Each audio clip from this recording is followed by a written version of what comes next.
It's our third and final day exploring the incredible Angkor Archaeological Park. If you haven't already, we encourage you to watch the videos from previous 2 days. The links will be in the description below. On the way to our first temple, our guide Kea took us to the village market to try some local desserts.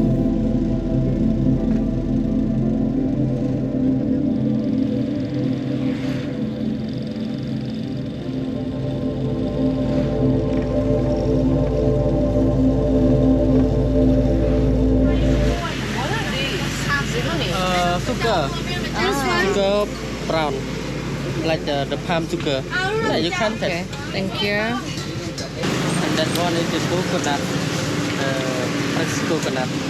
Nom Plai Ai, also known as husband killers, is a small dumpling made with glutinous rice flour with a juicy palm sugar filling. It's like dessert. It's like dessert. These cooked dumplings are then generously coated in freshly grated coconut. The unpopular nickname takes its root from a tale of a newlywed wife who wanted to surprise her husband with this sweet treat after he returned home from work. The sticky texture of the treat is a choking hazard, and when the delighted husband saw these treats, he gobbled everything up and unfortunately choked on them, hence the name husband killers. We also tried steamed rice cake with coconut cream, also known as Nom Akor. This is a Cambodian traditional dessert that has been around for decades. Powder of rice, Okay. and then you mix long time. And that one it is the coconut milk. And what's that one? That one is the palm fruit. That you take the old palm and then mix, take all the powder of the palm, and then you mix with the powder or rice powder together, and then after put inside. Ah, yeah. Put inside and then cook that.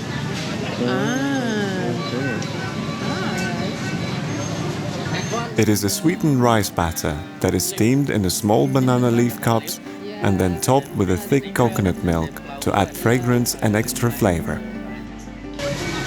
A lot.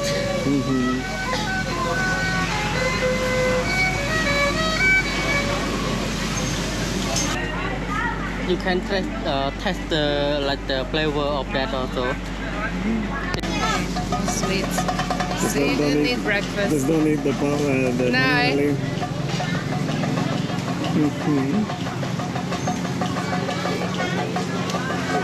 I like the. I like the texture. Mango. Is it not mango? It's not mango, it is the palm. Palm. But it tastes like mango. Yeah. It's good.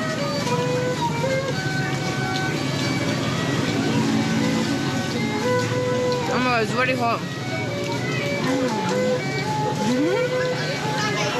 Yeah, cashew nut. Cashew nut, Yeah. and made in this province. After sampling the local treats, we continued our way to the first temple of Banteay Srey.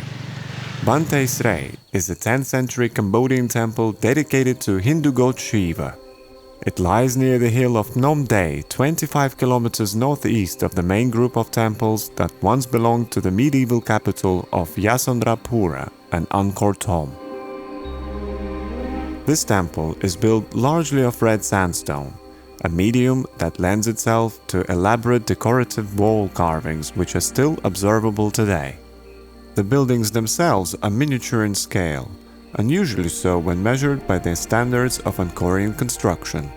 These factors have made the temple extremely popular with tourists and have led to its being widely praised as the jewel of Khmer art. Consecrated on the 22nd of April 967 AD, Banteay Srey was the only major temple at Angkor not built by a monarch. Its construction is credited to the courtiers named Vishnukumara and Yajnavalkya, who served as a counselor to the king Rajendravarman II.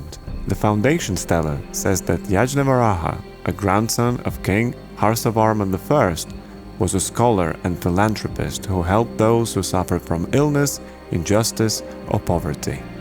His pupil was the future king Jayavarman V.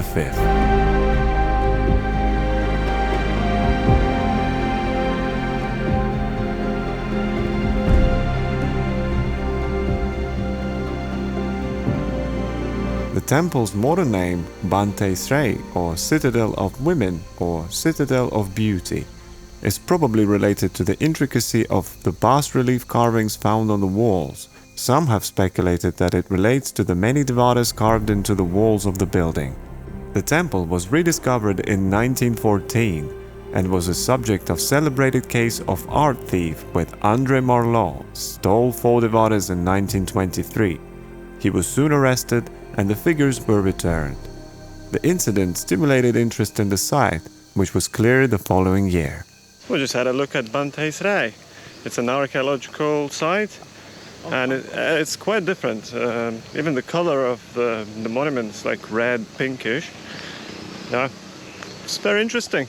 It's not big, but it's worth a visit. Yeah, it's a combination of a temple that you can see, and then you can walk around in the park. You can see a viewing point and the botanical garden as well. Although I have to say, but botanical garden looks like it needs a bit of work.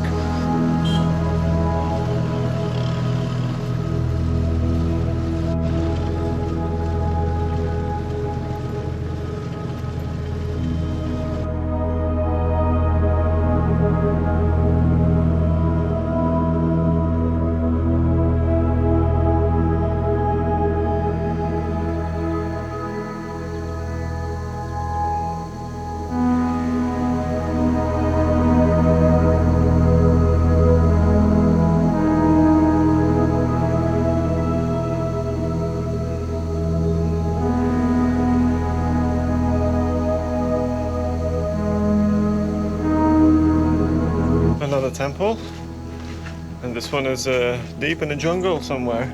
I don't even know where we are. We've been driving for a very long time to get here. There's not many people here. Let's go and explore.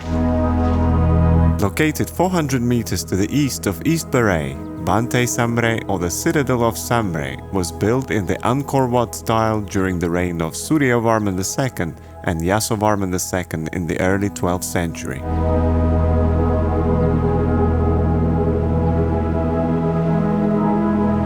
Named after Samray, the ancient people of Indochina, the temple uses the same materials as Bantay Srey in its construction. The temple was excellently restored by Maurice Glaise from 1936 until 1944. It has a single tower over the shrine and flanked by 2 libraries and 2 concentric gallery enclosures. The design of its single tower is immediately recognizable as Angkor Wat style.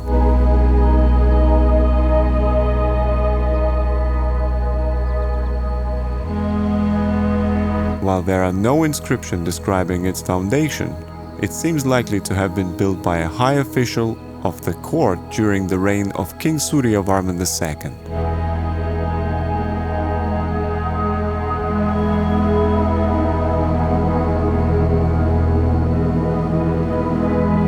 Bantay Samray is approached by 200-meter-long raised causeway from the east, and this suggests that the temple enclosed a reasonable-sized town. An avenue of 300 meters leads from the East Baray, ending in another cruciform terrace at the west side of the temple.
Prayer Ko, or the Sacred Bull, was the first temple to be built in the ancient and now defunct city of Hariharalaya, in the area that today is called Rolus, some 15 kilometers southeast of the main group of temples at Angkor.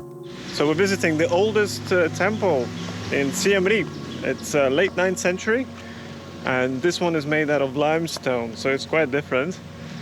And it's got something to do with cow, he said? Yeah, he mentioned cows and farmers as well. Yeah. The temple was built under the Khmer king Indravarman I in the year 879 to honor members of the king's family, whom it places in relation with the Hindu god Shiva. After the Khmer king Jayavarman II founded the Khmer Empire in the year 802 AD, he finally established his capital at Hariharalaya, where he died. Indravarman I was the nephew of Jayavarman II. When he ascended to the throne, he ordered the construction first of Phrai Ko, which was dedicated in the year 879, and later of the temple mountain known as Bakong. Yeah, you can tell it's quite old and it's in a pretty bad shape, but they're trying their best to restore them. I think this one is probably in the worst shape that we've seen so far during our stay in Siem Reap. And there's the cow.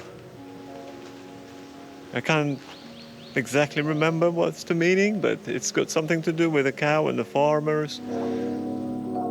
It is likely that the building program was made possible by the king's peaceful reign and his ability to draw income from the expanding empire.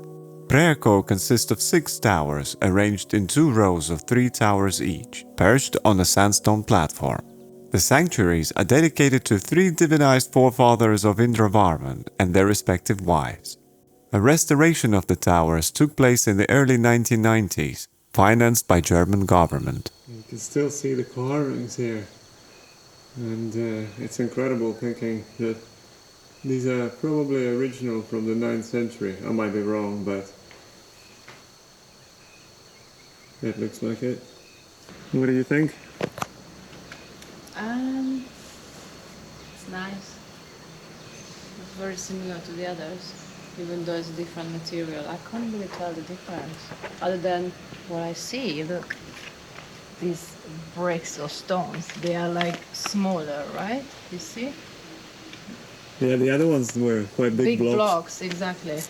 Well, I These guess are from smaller, and I think that's also the other reason why it's deteriorating so faster, because they are smaller blocks. yeah, it's incredible to think that one day it's actually gonna all collapse and be completely destroyed. You can see here they are attempting to put new bricks, and you can see that these are the new ones and these are the old ones, and I'm not sure if it's possible to completely restore these temples, but maybe with enough effort it's possible. But I guess all the original carvings and decoration will be gone very soon.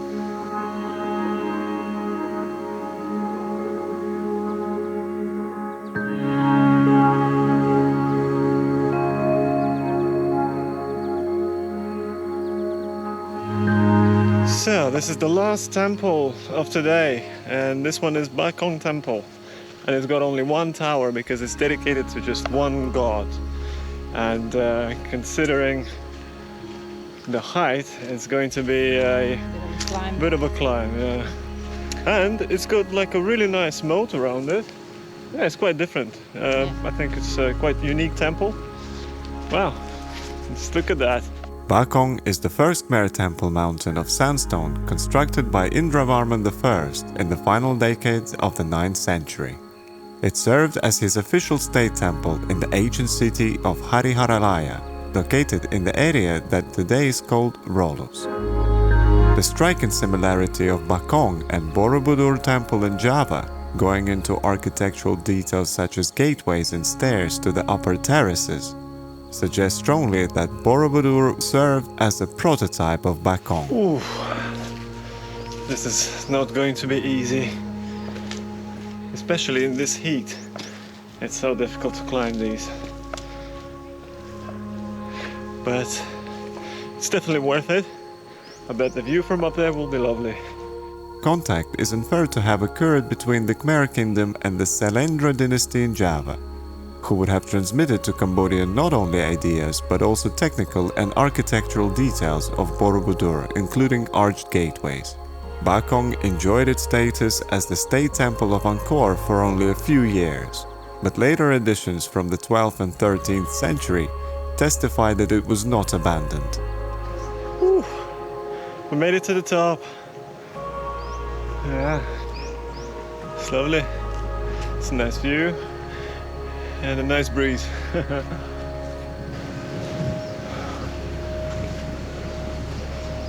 Oh, I am boiling. Toward the end of the 9th century, Indravarman's son and successor Yasovarman I moved the capital from Hariharalaya to the area north of Siem Reap, now known as Angkor, where he founded a new city of Yasadarapura around a new temple mountain called Bakang.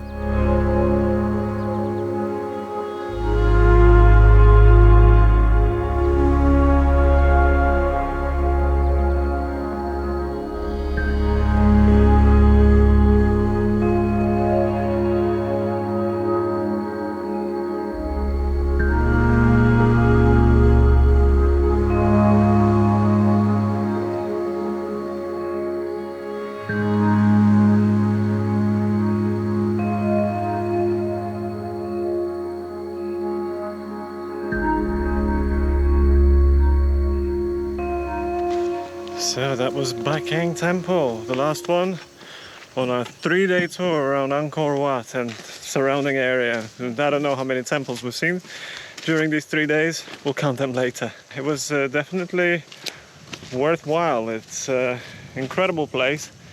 There's lots to see here. And if you have time, if you have 3 days to spare and go all over the place, definitely do it. If you don't, if you have only 1 day, then we'll make a short list of the best temples in our humble opinion.